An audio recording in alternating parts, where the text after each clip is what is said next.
So it is helping you more than it was, but like how is it helping you though? Or like what's changing about you? See, yeah. So how specifically? So great question.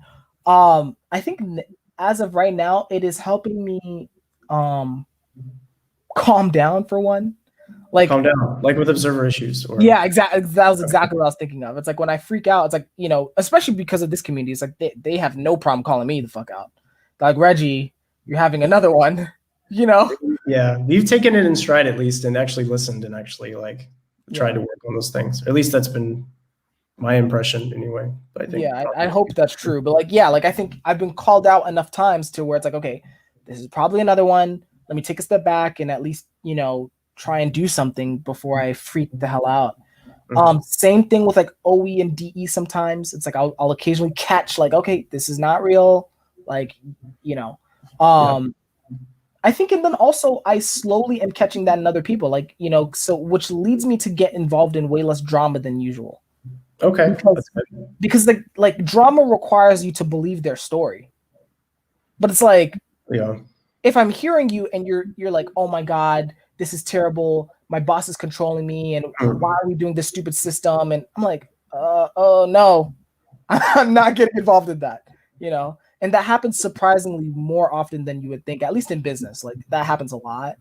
So it's like, you know, when I catch it, it allows me to, you know, detach and be like, okay, this is not like, I can be calmer, you know? Yeah, you don't get wrapped up in it because you're like, I mean, there's probably some of that true, but there's probably more nuance to it than you think.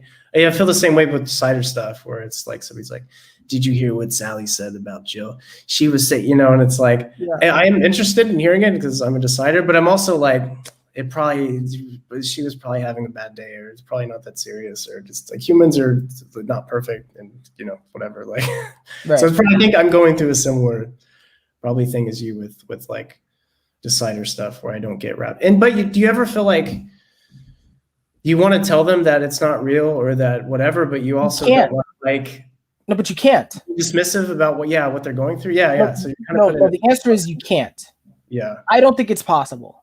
Okay. Like when someone's in the midst of a freak out, no, you can't get to them. Like they've become an animal is how I've been framing it in my mind. Like fucking Zootopia. Like this is NESI again. Maybe you haven't watched that movie, but it's kind of like that where it's like, wait. Sorry, I have to look that up now. Why does that sound so familiar? I probably watched it. Was it an old movie? Was it an old movie? It came out a few years ago. Oh, wait, no, 2000s. No, I haven't seen this. The basic premise. Okay, the basic premise is it's a Disney movie, so it's like fiction, and it's like you have all these animals that are conscious. So like they're like basically making fun of like real life, but it's like one of the gimmicks or one of the quirks is that like they're acting like humans kind of, but like their animal side will still pop out.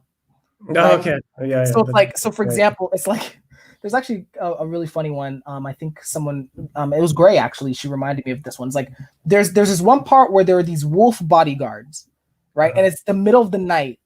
And like the way that they got manipulated by the main characters is like one of the main characters pretended to howl.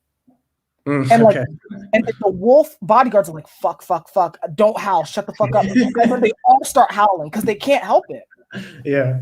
You know, that is how I experience like when people are in their freakouts. It's like you have that little moment before the freakout where you can catch them and after, but once they're in it, it's like they're an animal at that point. Like it's like you can't talk to them. You know, you get like wrapped up. That was a really good analogy too. Have you told that one before, or you just come up with this? This is the first one I've shared publicly. I've been working on you've been processing that one. Okay. Yeah. So, yeah, that was really good. Nice.